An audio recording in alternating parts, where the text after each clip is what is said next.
We are Steven and Jill. Together, we've been buying and reselling land since the 90s. Our data-centric approach leaves our buyers asking, how can you sell it so cheap? Here on the Land Academy Show. We answer that and more. Steve and Jill here. Hello. Welcome to the Land Academy Show, entertaining land investment talk. I'm Steven Jack Butala. I'm Jill DeWit, playing with my hair, broadcasting from sunny Southern California. Today, Jill and I talk about working with your spouse without tragedy. I'm sure Jill has a lot to say about this. Sure of it. Let's define tragedy. Just kidding. We could show you what tragedy looks like on this episode, actually. I guess we could. We can give a great example of tragedy. So divorce papers? Or just getting into it? You know, yesterday we were set, and I bit the inside of my lip. We were talking about when to leave your job, and I'm thinking, like, you know, we should be talking about when to leave your relationship. Oh, that's sad. Don't say that. Sometimes you got to leave. No, I mean, come on. Don't leave. Let's careful. All right. Let's be cool here. Before we get into it, let's take a question posted by one of our members on the landinvestors.com online community. It's free. Okay. Rebecca wrote, "Hi, Land Academy. Quick question on filtering and pricing lots. The last list I sent out for 4 to 6 acre lots / parcels, I filtered out the higher priced lots over $75,000, but kept the lower valued lots. I filtered them out, so I shouldn't keep them. Okay. I received about 8 signed contracts from people who I sent offers to for $8,000 to $10,000 when their lots were worth less than $10,000. Should I price by zip code or filter out the lots assessed under 10K or both? Thoughts, please." You should price by zip code for sure. No doubt about it, based on the information that we have, the level of information we now have, specifically because of Zillow. So yes, you should price by zip code for sure. Should you remove any of the top end or the bottom end data? I call it like a bell curve. You know, I keep it all in. We send out offer prices at like $1 million plus now, and we get some of them signed back because you just never know. You know, over and over and over again, what I hear from our advanced group at our live events is send out more mail. Right. Send out more mail and see what happens. You put yourself in such a position of control when you send out just hordes of mail. So yeah, maybe some of it's overpriced, maybe some of it's underpriced. To this day, I over and underprice properties sometimes. But I'll tell you, when you're staring at a pile of purchase agreements that are signed, let's say 10 of them, you're going to pick the best 3. If you have 5 purchase agreements signed and you're going to pick the best 3, it's not as good of a situation to be in as 10. Pick 3. Mm-hmm. So, exactly. But yeah, you got to price by zip code now. Well, I like what you said too. Like, careful, don't limit yourself too much, because you never, like you said, you never know what's going to come back. And if you're really, really deathly afraid of, you know, anything over $100,000, I can understand that. You're like, you just hit that. That's your over your threshold. I would download the data. You're famous for saying the data is cheap, the mail is expensive, and that's true. So I would download the data just to have it and play with it and think about it too. But go for some bigger numbers anyway, because you can afford to do this. Why? Because we'll fund your deals, and people in our community will fund your deals. You might find something spectacular, Rebecca, that, you know, you're buying it for $83,000 and holy cow, it's worth $400,000. Yes. You know, that just comes across your desk. You know, and I want you to be able to look at those and see those and act on them. Adding a 0 or a couple zeros is not nuts. This group is packed full of people that would love to write you an $83,000 check. Right. You know, my other thing is too, I think what you may have happened is sometimes how counties assess properties, that's why we never look at the assessed value as like a true gauge. It's all over the map. You know, it might be assessed, one property might be assessed at $7,000, it's worth $40,000. And then the reverse could be true. It's assessed at $40,000, it's worth $7,000. Why is that? It's all based on the taxes. It's assessed at $40,000, the taxes are $36 a year. We see this stuff. It's all over the place. You are holding back. Say assessed. Assessed. Just, it turns me on for some reason. Oh. Say assessment. I'm serious. I don't know why. You're looking at me like, you get all technical about I mailers and say stuff. that It just wrong? makes me want to give you a kiss. It's funny. That's really cute. Sometimes it's like we'll be in situations, people have no idea what we do, or they know about him, but they don't know about me, and they don't think I know anything. I'm just a sidekick. Yeah. I'm just his assistant or wife, right? Or that. I don't know. Anyway, I'm not going to put that down. But like they have no idea Jill runs everything. Oh, so if I sit there like, wait a minute, what did she just say? And how does she know that? Like, it's I don't want to explain. There really is truly gender roles still. Like, yeah. It's not cool. And Jill just stands there and says, yeah, that's just not, what you're saying is not right at all. Not to me, but whoever right. is doing this gender thing. It's in their head. They're patting me, they're just patting me on the head saying, oh, sweet Jill. I'll tell you. You know what? I'll take it. Because I'm like, you know what? We'll let you assume I don't know what I'm doing as I'm buying this property and what I'm going to do with the property. That's fine.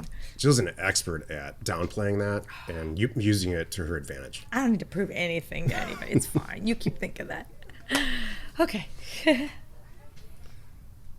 Today's topic, working with your spouse without tragedy. This is the meat of the show. You start. Working with your spouse is an incredibly bad idea. If you can... That's not what I thought you were going to say at all. But if you can figure it out. If you have to, if you're forced to, if you're COVID, forced to work with your spouse. Sorry. If you can figure it out, it can really work to your advantage. Jill and I have obviously done that. Is this show an accurate sample of what really goes on in our life? Hell no. We get into it, let me assure you. And but here's the thing. We also get out of it. So if Jill and I get into it, Jill and I this is just an honest truth here. I can't remember when you and I have had any type of conflict socially. Oh, that's true. It's always work. Yeah, driven. it's never social stuff. You're right. So, you just have to expect that. And I'll tell you, if you're going to choose to work with your spouse, you need to be able to get into a good argument for less than 5 or 10 minutes and then get out of it and kiss and make up, literally. And, that's the only reason I think this works. And so she's not happy with stuff I do. I'm not happy with some of the stuff she does. I'll tell you, it's never, ever social. And it's never about land deals or house deals. We always do that together and laugh and have a blast. It's all these other companies like Parcel It's running Fact companies and offers to how owners. We see things. And maybe some of the employees, that's a big source of issues for us. It's constantly an issue. We have great people working for us, but we manage very differently. We manage very differently. Mm-hmm. I think I said this I incorrectly walk around this planet believing that everyone's an entrepreneur. Right. And that's just not the case. People need to be managed. And I believe that people, this is wrong, by the way, don't do this. I just believe people should sit down in a seat and basically run the thing like they own it. And that's just not what happens at all. We have examples of people that can and do that very effectively. A great example is O2O, actually. Offers to owners. The guy's name is Aaron Belt, and I haven't talked to Aaron Belt. The only time I ever talked to him is socially, and we always have fun. High-fiving him. Yeah. Yeah, exactly. So, go ahead. Well, so one of the things that we do also to share how to do this without tragedy, if you are in this situation, if you are blessed, we're gonna call it blessed today, to have the opportunity to share this wonderful adventure with your spouse as we have. Have some satire too. You're right. One of the things that we have finally learned, we still trip up. Let me just say honestly, we often trip up, is dividing up the roles and Yeah. staying the heck out of each other's lanes. That's one thing that I wish someone had sat at. Maybe we should go into this. What do you wish people had sat us down, if it had and Okay. told us before? This is fun. We did this venture. I wish- would have been number one. I have a couple. Well, I'm Yeah. not done. Hold on. Slow down. Number one is divide up the roles and stay the heck out of the other person's stuff. And even though we've done that, we write it down, we put it on spreadsheets, we share it. I put it on my whiteboard. I hand it to erase him the now and whiteboard. then. He erases the whiteboard. He goes and rips it up. I'm like, stay out of my thing and I'll stay out of yours. It is hard sometimes. And it, like you said, it's not about deals. It's about who's doing the deals. He'll come in and I'm not picking on you, but he might go, what do you got going on? Now's the time to pick on me. Okay. I'll be like, what do you got going on? And you know what happens? I incorrectly tell him. So I'm already at fault right there. He's at fault for asking and I'm at fault for sharing. You know what? You know what the commonality is there? We actually started talking to each other. That was part of it. All arguing starts with talking, so don't talk. Okay, thanks. You asked me what I wish somebody would have told me? Okay, that's it. part of it. Yeah, don't talk. Talk less, Yeah, that's true. if at all. I would send two better boundaries about. I'm just thinking of this Just stuff so now. politically correct. It's just coming to me right now. It's like, I'll offset that in a minute. okay. Better boundaries in your home Yeah. and Physical boundaries. yes, like we for way too long used our beautiful bathroom as a boardroom. What? Oh, our master bath. Yeah, our bathroom. Not Yeah. like, hey, Get but up no. and get out of there. Yeah, like I'm brushing my teeth. He's getting ready to shave. Yeah. And next thing you know, we're sitting, we have like a bench Then there's talking. in there. And then we there's ended arguing. and someone brings the other one coffee. It all starts All off starts- very sincere. It all starts hey, with happiness. I have coffee for you. And- oh, great. and ends thank you. tragically. What do you got going on today? Again, that was problem number one. Problem number two is the second person answers, well, here's what I'm doing today. And then Why it are goes you doing that? downhill Do you from really here. need to do that? Yes. You seem unhappy. Are you? Are you unhappy about what you have? Oh, really? about- Actually, I do. I don't want to do it today at all. I hate doing that. Then why do you So- do it? Why are you arguing with me? That's what happens. So that's the second bound. That's the second thing I wish someone had told me. Don't do that. The third thing I wish someone had told me. How long is this list? Oh, it's a lot. I've been saving I had no idea I was saving them up. Hey, get comfortable. We're gonna be here for a while. Longest episode ever. Yeah. You just said I get to vent. Thought you guys were supposed to talk about real estate. Yeah. Without tragedy. This is sounding pretty bad. No. So the third thing too is create fun time that doesn't involve work. Yeah. We spend too much time Yep. outside of our work environment and outside of our offices talking about work. But it's okay. There's still a little yin and yang that we're comfortable with because we are nuts. And I'm here to tell you, we live, eat, and breathe this stuff because we really do like it. We really are passionate. When he says to me on a Sunday afternoon, hey, you want to go drive this area? I kind of want to see what's going on, get eyes on it. Because I've got an idea of what we can do over here. I'm happy to go, heck yeah. That's what we did this weekend. Yeah, and I do enjoy that. But then there's a point where I'm like, okay, now our friends are waiting for us. We need to go have some fun and shut this off. And usually it's you, not me. I'm like, can we call this done? Yeah. And he's like, no, one more area. Because you really get into it, which is really good. So, what else what do you wish someone had told you? There is no such thing as co-CEOs. Go look at the stock market and look at, there's Elon Musk. He doesn't have a co-CEO. So memorize that if you're going to choose to either work with your spouse or with a partner. A lot of this, we could have easily called this working with your partner without tragedy, business partner. We chose to do a spouse. So, you can't sit in an office with 2 desks and lead a team of people or lead transactions or whatever it is that you're doing and talk about it all the time and make a group decision. That's just not, here's the deal. There's some companies that I run, all the tech companies I run them, because there's not a lot to do. There's 1 or 2 people that work there. The mail company I run, Land Academy I run, Jill is an expert at buying and selling real estate, and she runs that. Thanks. And so it's there, and I stay out of her way. If she asks me, I'll go into the database, and like usually if she's on the fence about whether or not we should buy a piece of property or what the price is,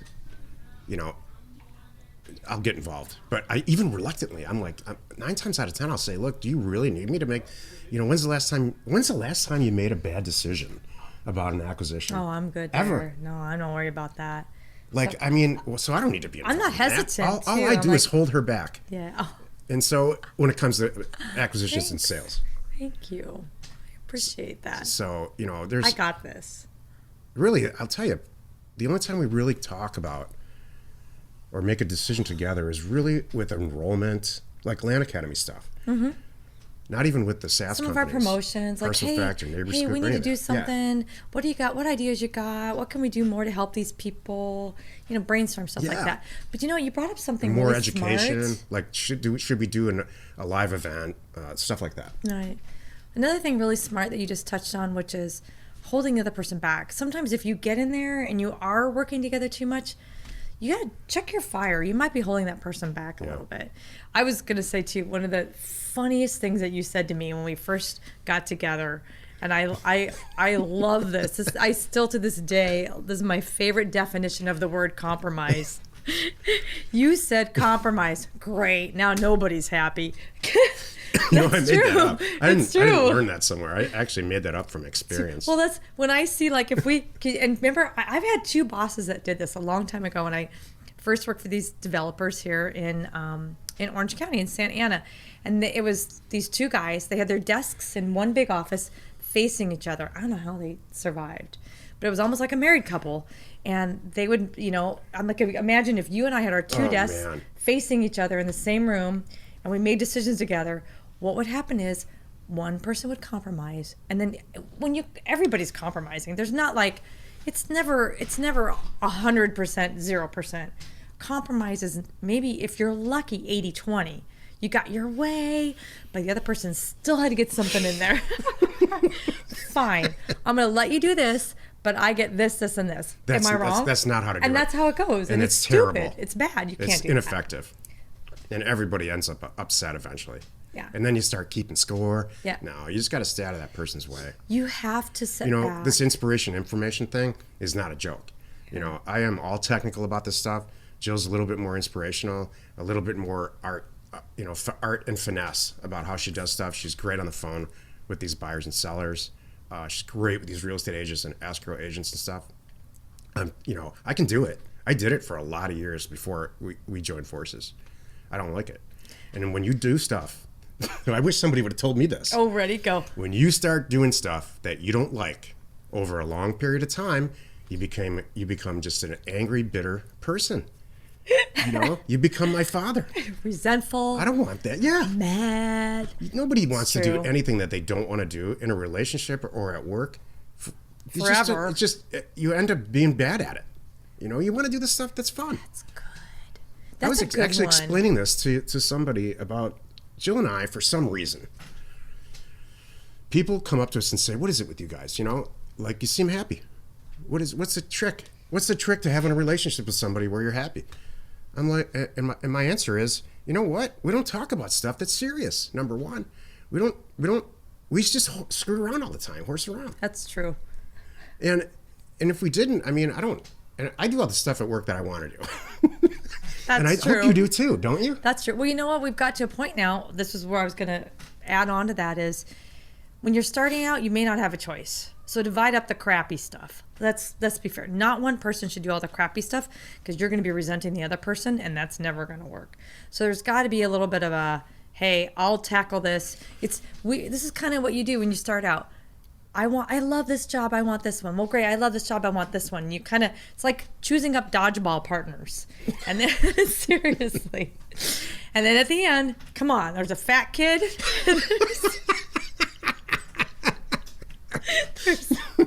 there's Somebody gets picked last, man. There's going to be the fat kid and the kid that can't see. So much for political correct. Sorry. It just happens. So don't have to be, it's not fair to take them both onto your team. So here's what you do. You each get one. You rock, paper, scissors it, however you got to do it. We're big fans of rock, paper, scissors. We haven't talked about that in a while. But that's how you do it. Until you get to the point where you can hire somebody. That's it. That can manage the fat kid and the kid that can't see. You nailed it, man. That's the goal. So I'll tell you, this would not be possible for me personally. It would not be possible if we didn't have assistants. Yeah. You know, I've got an assistant. Jill's got more than one assistant actually, and depending on for what role they're in, and here's why. Because there's all this administrative crap to do in all these companies. I don't care who you are, what kind of, even if you're just buying and selling land, there's a lot of paperwork and there's a bunch of stuff that you don't want to do. And I can't stand doing that stuff. And it's not fair for me to ask her to do it. And Thank you. It's kind of a male-female gender. We tend to, especially people our age, tend to slip into that. You know, you're my the assistant. Woman. Yeah, you're you the should woman. do this. And that's insane. That is so antiquated and silly. But I catch myself doing it once in a while. That's not so bad in the last few years, actually. No, but, you're not bad at that. Oh no, you don't do that. You really don't. So do that. my assistant, all of the people that work for me happen to be guys. I don't know why that is. It just is. I know why and that is. I think all the people that work for you are women. For you are women. All three of them. Well, So I don't know why that is. We got a guy in there. Well, that doesn't report directly to me, though. You're right. I understand. And so I just thought I think that's good. That's kind of interesting. I don't think it matters. You know what's so funny about that, though? That's it. Well, actually, I do know why. Here's my. Oh my God. How long we got? Okay. Here's we're way over now. Okay, good. Just forget it. It's funny you bring this We're up, and here's why it's 20 this minutes way. over. I choose in a professional setting. I love being in a man's world. I like making decisions like a man. I love running a company. I'm drawn to that. Like flying, man's world. I love all this stuff. What's interesting is the reason that I have women working for me because we think the same way, and I know women can multitask and get more stuff done for me. That's true. That's the bottom line. See, I need for people that are to be real effective on my team, I need them to be entirely and completely independent and free thinking and self problem solving. You know, like a totally separate. I guess it's a man-woman thing. I need individual separation of, you know, and if it's on fire, call me. Otherwise, I expect you to hit your numbers and be happy. And if you're not, just let me know and schedule a time. We'll talk about it. And you can either work here or not, right? You know, that's just how I look at it. It's hilarious. What's so funny I've said is this before. They think I'm the hard ass. That's what's so funny in the big scheme of things, right? If you've been watching us for a while, you kind of have a good idea who's the softie in this relationship. So, which is me, but sometimes it comes. I don't know how I do it. I come across like a hard ass, and I don't mean to. It's just the few times I speak I know up. why. Why? And it's not you specific. It's me too. Okay. Both of, you know, I was going to ask you, like, on the air here, like, do you think you're a good boss? Do you think you're a good supervisor? Let's call it, not boss. I think I am a good boss. However, I'm not a great boss, and I have a long way to go to be even better. I have a lot of work. I think I'm a tragic supervisor. Oh. I think I'm a good teacher and good in this role in front of this camera. But I think as a supervisor, like, and a motivator, like, I think a good boss or a good supervisor is motivational and rewarding and involved. And I'm dropping the ball and there. Cares, you know. Well, I and care. Truly, I care too, but I just don't want to be there. I mean, that's the truth of it. You know, I do not want to be, for the mechanical stuff that goes on day to day, like marketing, order taking, like with O2O, customer service, because, you know, new member sign-ups and all that stuff. That's tragic for me. It's true.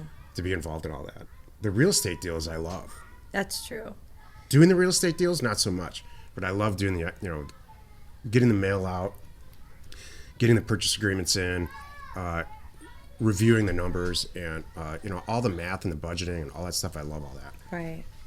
It's the mechanics. You know, it's funny. It's to the point where, like you said about supportive and things. I know that it's hard. I don't know why it's hard. I'm like in my head, like, hey, good month, team, but that's it. It should be a party, and we're working on that. We need to up our game. We've made some recent changes like that. Exactly. These companies are really successful, and the work the stuff that we provide our employees. I think we have like 8 employees ish.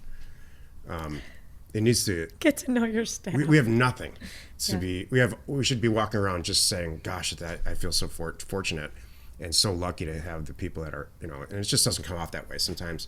And we all fall into that. So the reason I'm bringing this up is it's really easy to do that with your spouse too. That's true. You're not sitting around. I'm the luckiest guy there ever was ever with her, and that's how it should be. It should be communicated frequent, like daily. That's true. And it's not. It's I don't not. know why. And you're right. So I'm going to end mine on that. That's the last thing I wish someone had told me. Like, hey, take a moment and thank the other person now and then. Mm-hmm. And I'm not saying that to you. No, I'm saying that to me even. I know I need to thank you more, so thank you. Happy you could join us today, every day, Monday through Friday. You can find us right here on the Land Academy Show. Tomorrow, the episode on the Land Academy Show is called "So You Made $100,000 on That Land Deal? Now What?" You are not alone in your real estate ambition. Holy moly! Look how long this is going to be. This long show.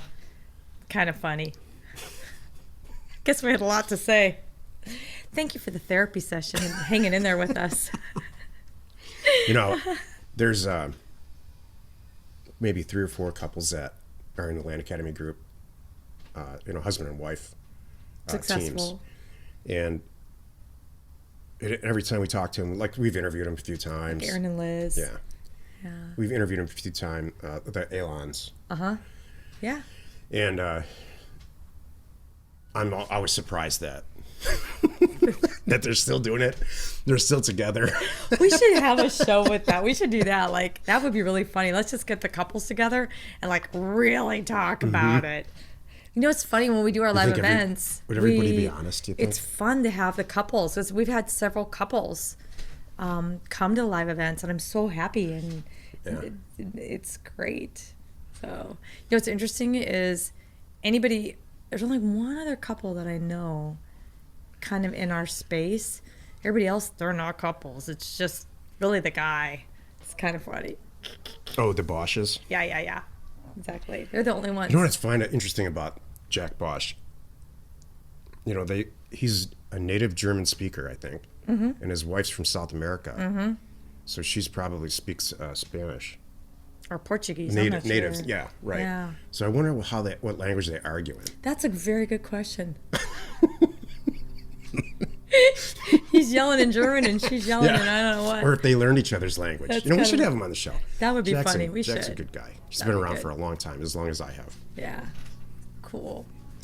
The Land Academy Show remains commercial free for you, our loyal listener. So wherever you're watching, wherever you're listening, please subscribe and rate us there. We're Steve and Jill. Information and inspiration to buy undervalued property.